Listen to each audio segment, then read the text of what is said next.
दोस्तों, आज से करीब 6.5 करोड़ साल पहले मेक्सिको में एक बहुत बड़ा धमाका हुआ। ये धमाका यहाँ पर एक उल्का गिरने से हुआ था और इस धमाके की शक्ति जापान पर गिराए गए परमाणु बमों की तुलना में 1000 करोड़ गुना अधिक थी। जाहिर है, इस उल्का की बर्बादी सिर्फ मेक्सिको तक ही सीमित नहीं रहने वाली थी, बल्कि ये पूरी दुनिया को दहला देने वाला विस्फोट था। भयंकर विस्फोट ने डायनासोर जैसे बहुत बड़े जीवों के अस्तित्व को पृथ्वी से मिटा दिया। अब पृथ्वी पर केवल जमीन में बिलों आदि में छुपकर रहने वाले और कम मात्रा में भोजन करने वाले छोटे जीव ही बचे थे।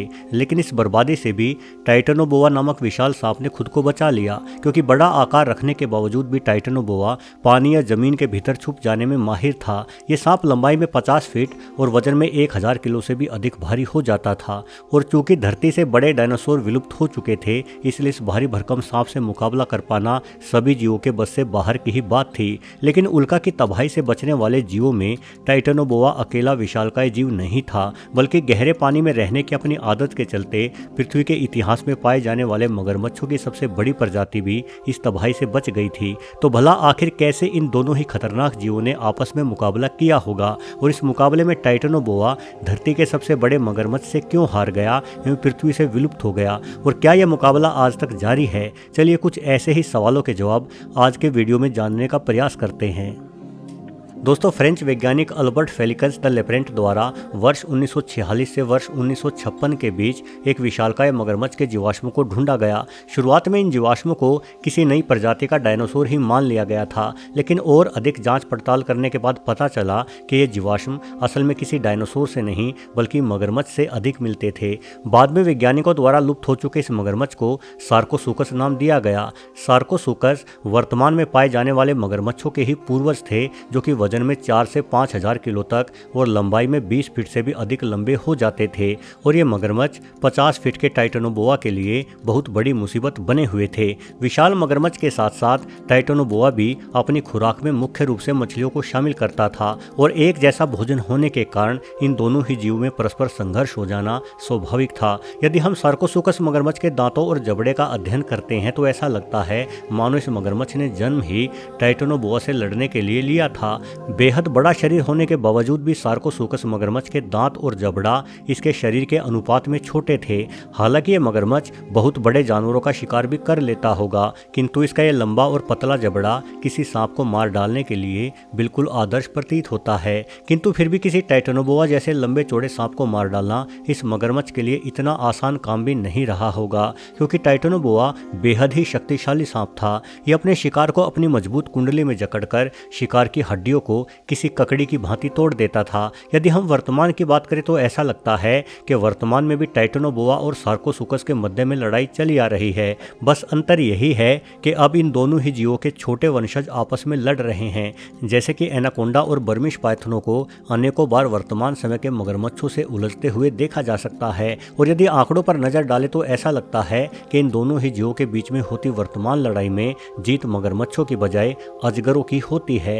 विशालकाय अजगर या एनाकोंडा बड़ी ही आसानी से मगरमच्छ को अपनी कुंडली में लपेटकर पूरा का पूरा एक ही बार में निगल जाते हैं। हालांकि अजगर और एनाकोंडा एवं टाइटनोबोआ भी विष रहित सांपों की प्रजाति के तौर पर जाने जाते हैं, किंतु शायद आपको ये जानकर हैरानी हो कि बिना जहर वाले सांपों के शिकार का तरीका जहर वाले सांपों से भी ज्यादा क्रूर होता है। इन सांपों की मांसपेशियों में असीम ताकत होती है, और इन मांसपेशियों को ही ये सांप अपने शिकार के चारों ओर लपेट लेते हैं। उसके बाद जैसे जैसे शिकार अपनी सांस बाहर छोड़ता है, वैसे वैसे ये सांप अपनी पकड़ को और अधिक कसते रहते हैं, जिस वजह से इन सांपों का शिकार सांस लेने के लिए फेफड़े नहीं फुला पाता और दम घुटने के कारण शिकार की मौत हो जाती है। उसके बाद ये सांप बिना किसी चीर फाड़ के अपने शिकार को निगल जाते हैं। सांपों का ऊपरी और निचला जबड़ा आपस में जुड़े हुए नहीं होते, जिस वजह से सांप अपने जबड़ों को खुद के आकार से 4 गुना अधिक चौड़ाई तक खोल सकते हैं। यानी एक सांप बहुत बड़े जीवों को भी आसानी से निगल जाते हैं।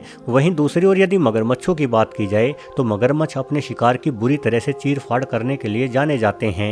ये अपने जबड़े की मजबूत पकड़ के दम पर शिकार को दबोचते हैं और फिरकी की तरह घूमते हुए क्षण भर में ही शिकार के 2 टुकड़े कर देते हैं। मगरमच्छ के पास अपनी सुरक्षा के लिए कवच भी होता है। वास्तव में इनकी ऊपरी त्वचा बेहद ही मजबूत होती है। इस त्वचा को कोई भी सांप अपने दांतों से नुकसान नहीं पहुंचा पाता।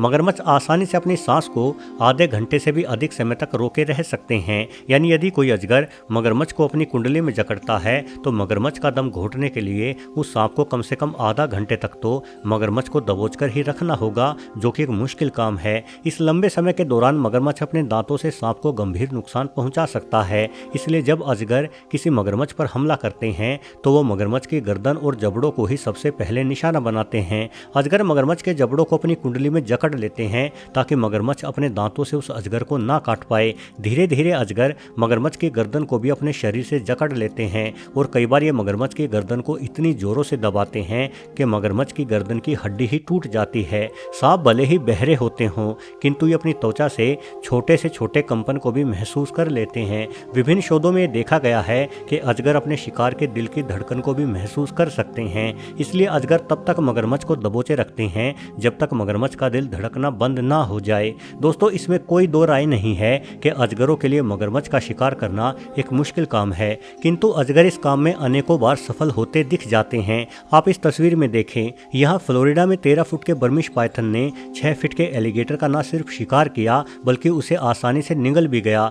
एलिगेटर भी मगरमच्छों की एक विशाल प्रजाति के तौर पर जाने जाते हैं। हालांकि ऐसा लगता है कि लंबे समय तक अपनी सांस रोकने में माहिर एलिगेटर अजगर के पेट में जाने के बावजूद भी मरा नहीं था। इसलिए एलिगेटर ने लगातार हलचल करते हुए अजगर के पेट को ही फाड़ डाला। आप देख ही सकते हैं कि एलिगेटर की पूंछ अजगर के पेट को फाड़कर बाहर निकली हुई है। वहीं कुछ वैज्ञानिकों के अनुसार बर्मिश पाइथन गर्म इलाकों में पाया जाने वाला अजगर है, किंतु फ्लोरिडा में काफी ठंड होती है, इसलिए इस अजगर का शरीर तेजी से एलिगेटर को पचा नहीं पाया, जिस कारण इस अजगर के पेट में मौजूद एलिगेटर का मांस सड़ गया और सड़ते मांस में गैस बन गई। उसी गैस की वजह से ही बर्मिश पाइथन का पेट फट गया होगा। यदि यही शिकार इस अजगर ने अपने रहने के मूल ठिकानों पर किया होता तो ये बर्मिश अजगर आसानी से इतने बड़े एलिगेटर या मगरमच्छ को पचा लेता।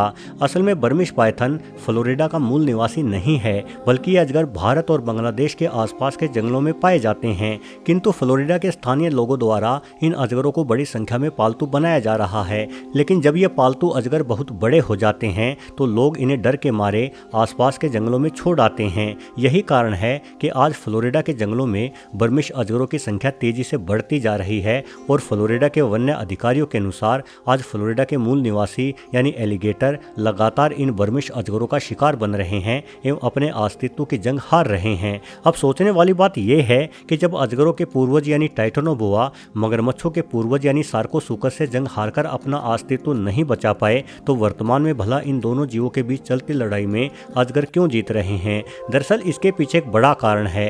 सांपों में बदलाव करने की अद्भुत क्षमता है। वर्तमान में कुछ बेहद ठंडी जगहों को छोड़कर सांप पूरी पृथ्वी पर पाए जाते हैं, जबकि मगरमच्छ सिर्फ उष्णकटिबंधीय क्षेत्रों में ही देखे जा सकते हैं। सांप जमीन के साथ साथ पानी में, रेगिस्तानों में, पेड़ों पर, यहाँ तक कि हवा में उड़ना भी सीख चुके हैं और मगरमच्छ केवल पानी में पड़े पड़े इस इंतजार में रहते हैं कि कब कोई जानवर पानी पीने आए और उस पानी पीते जानवर का आसान शिकार बनाया जाए। दोस्तों, लाखों सालों से मगरमच्छ और सांपों के बीच युद्ध जारी है। ये दोनों ही जीव अतीत में भी एक दूसरे को मार सकते थे और आज भी मार सकते हैं। हालांकि पृथ्वी पर मनुष्यों का राज शुरू होने के बाद इन दोनों जीवों के युद्ध में विराम आ गया है। किसी समय सार्कोसुकस ने टाइटोनोबोआ को हरा दिया था और आज बर्मिश अजगर एलिगेटरों को हरा रहे हैं, किंतु आने वाले भविष्य में ये दोनों ही प्रजातियां इंसानों से हार जाएगी। वीडियो देखने के लिए आपका बहुत बहुत धन्यवाद।